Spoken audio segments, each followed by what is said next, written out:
A root that grows across 6 continents produces flour, no grain, no wheat, no annual planting. This root yields 6,400 pounds of flour per acre. Wheat yields 400 pounds per acre. That is 16 times more food from the same land. Humans ground this into bread for 30,000 years. The agricultural industry buried it anyway. By the end of this video, you will know exactly how to harvest unlimited flour from your own backyard using nothing but water and a bucket. In 2010, a team of researchers published findings that rewrote human history. The study appeared in the Proceedings of the National Academy of Sciences. Anna Revedin and her colleagues had examined ancient grinding stones from 3 archaeological sites, one in southern Italy, one in Russia, and one in the Czech Republic. These stones dated back 30,000 years, and embedded in their surfaces, the researchers found something unexpected: starch grains, thousands of them, preserved for 300 centuries in the microscopic crevices of the rock. The grains came from plant roots, specifically from a wetland plant that still grows across the northern hemisphere today. This was not decoration. This was not accident. The wear patterns on those stones showed deliberate grinding motions. Our ancestors were making flour, they were making bread, and they were doing it 20,000 years before anyone planted the first wheat seed. Think about what that means. The standard story of human civilization starts with agriculture, the Fertile Crescent, domesticated grains, and settled villages, but these grinding stones predate all of that. Women in Ice Age Europe were processing plant roots into flour, while mammoths still walked the earth. They had sophisticated food technology, they understood carbohydrate extraction, and they passed this knowledge down for hundreds of generations. The archaeological evidence does not whisper this, it screams. When researchers identified those starch grains, they found a match. The plant was Typhoeaceae. You know it by another name, cattail, the brown, hot dog-shaped plant growing in every marsh and roadside ditch across the continent. You have walked past it 1,000 times. You probably thought it was a weed. Your ancestors thought it was dinner. This was not a regional food source. Indigenous peoples across North America relied on cattail as a staple crop. The Apache, the Pomo, the Navajo, the Cahuilla, the Lumbee tribes from the Atlantic to the Pacific processed cattail rhizomes into flour for millennia. Around Lake Titicaca in South America, the same traditions developed independently. In Australia, the Noongar people harvested cattail roots as a primary carbohydrate source. Different continents, different cultures, different languages, same plant, same solution. This was universal human knowledge, and somehow, in the span of a few generations, the modern world forgot it completely. Now here is where the numbers become difficult to believe.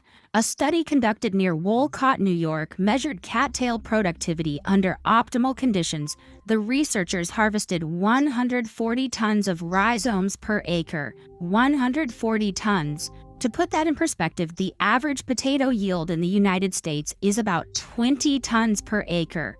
Cattail produce 7 times more root mass than America's most productive tuber crop. When you process those rhizomes into flour, the numbers remain staggering. 1 acre of cattails yields approximately 6,475 pounds of flour per year. 1 acre of wheat yields between 200 and 400 pounds of flour. That is not a slight advantage. That is 16 to 32 times more flour from the same amount of land. The starch content explains why. Cattail rhizomes contain up to 70% starch by dry weight. That rivals pure cornstarch. The caloric density matches wheat flour almost exactly, at 266 calories per 100 grams. The protein content compares favorably to rice and maize, and unlike most wild foods, cattail flour contains meaningful amounts of manganese, vitamin K, magnesium, and dietary fiber.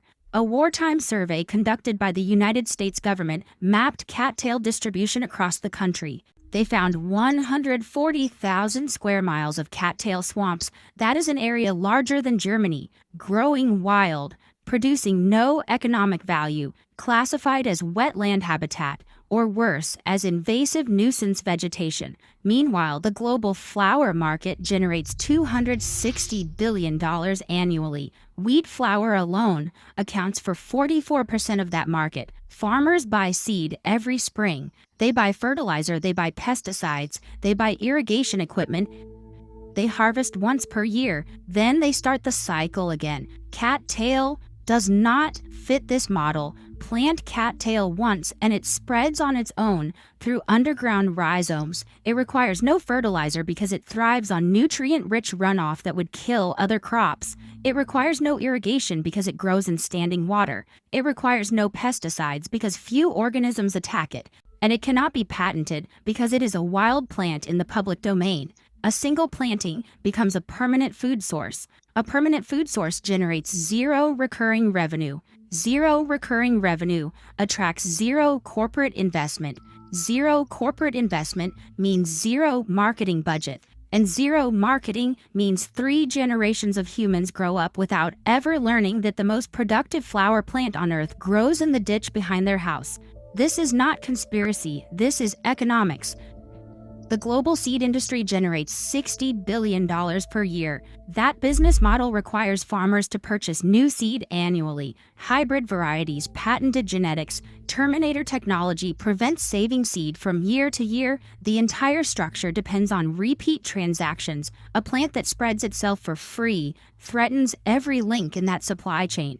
Compare the research funding. Search any scientific database for wheat flour studies, and you will find tens of thousands of papers. Universities compete for agricultural grants. Corporations sponsor research that supports their products. The knowledge base grows every year. Search for cattail flour studies, and you will find a few hundred papers. Most originate from Poland or Brazil or Malaysia. Western agricultural institutions produced almost nothing. The plant that feeds itself was deemed economically worthless because it could not generate shareholder value. Look at what happened to American wetlands over the past 2 centuries. European settlers arrived and found marshes covering vast stretches of the continent. They drained 90% of those wetlands for agriculture. They converted cattail habitat into wheat fields and cornfields and soybean fields. Crops that require annual inputs, crops that generate annual sales, crops that keep farmers dependent on the industrial supply chain. The cattails that survived were reclassified, no longer a food source, now an invasive species, something to be controlled, something to be eradicated. Government agencies publish management guides on how to kill cattail populations, herbicide recommendations, mechanical removal techniques, controlled burns. They are spending money to destroy a plant that produces 30 times more flour than the crops they replaced it with. But the research that does exist tells a remarkable story. In 2012, Brazilian scientists published a study in the journal BMC Complementary and Alternative Medicine. They fed cattail rhizome flour to laboratory rats with induced colitis. The results showed significant protective effects against intestinal inflammation. The flour contained compounds called flavonoids and saponins that reduce tissue damage by measurable amounts. The researchers concluded that cattail flour could serve as a dietary supplement for preventing and treating inflammatory bowel disease. A 2014 study from Poland analyzed the molecular structure of cattail starch. The researchers found that the starch granules had properties suitable for food processing applications. The composition matched emmer wheat flour closely enough to function as a direct substitute in traditional recipes. This is peer-reviewed science, published in respected journals, confirming what indigenous peoples knew for millennia, and it sits unread in academic databases while grocery stores charge premium prices for ancient grain alternatives. The plant does not care about market dynamics. Cattail grows in standing water from a few inches to 4 feet deep. It tolerates brackish conditions. It thrives in disturbed soils. It colonizes new wetlands through wind-dispersed seeds that travel miles from the parent plant. A single seed head contains up to 200,000 seeds. Each viable seed can establish a new colony. Each colony spreads through rhizome networks that expand outward year after year. You cannot stop this plant. You can only decide whether to eat it or ignore it. Harvesting requires nothing more than a shovel and patience. The rhizomes grow horizontally through mud and sediment at depths of 6 inches to 2 feet. Late fall through early spring offers the highest starch content because the plant stores energy in its roots for winter survival. Pull the rhizomes from the substrate, wash off the mud, peel away the fibrous outer layer. The white inner core contains the starch. Traditional processing involved drying the peeled roots and pounding them with stones. The same technique is preserved on 30,000-year-old grinding surfaces in Italy, Russia, and the Czech Republic. Modern foragers use simpler methods. Grate the fresh rhizomes into cold water.